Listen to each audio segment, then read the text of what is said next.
அதிமுக பேசிடலாமா அப்படின்னு கூட ஒரு இந்த நினைக்கிறேன். உதிரிகளை விட்டுட்டு விட்டுட்டு ஒரே தான் 70 107 153 160 இடம் கம்ஃபர்டபுளா இருக்கும். ஆமா.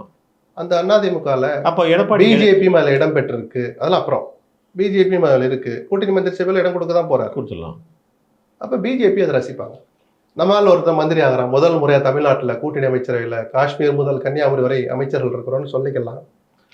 அதுக்கப்புறமா தமிழ்நாட்டு பக்கம் அவங்க கண்ணை திருப்புவாளான்னு எனக்கு ஒரு நப்பாசை.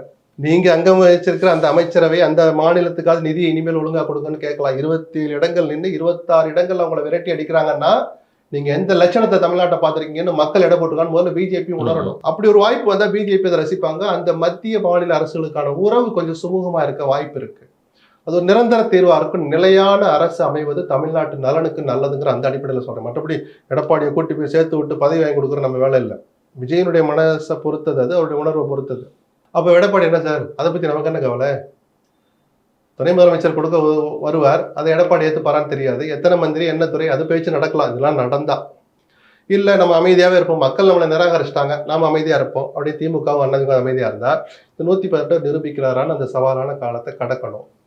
எவ்வளவு நாளுக்குன்னு இருக்கு. சரி, அப்படி நாமளும் அங்கம் வகிக்காத ஒரு அரசை எவ்வளவு நாளைக்கு வேடிக்கை பார்க்கணும்னு பிஜேபி மௌனமா இருந்தாதான் அது சுமூகமா போகும். ஏதாவது சின்மிஷம் பண்ண ஆரம்பிச்சா கவர்னர் வச்சு மற்ற மாநிலங்கள் நடந்தெல்லாம் வச்சு பார்த்தா சில சவால்கள் விஜய்க்கு காத்திருக்குதான்.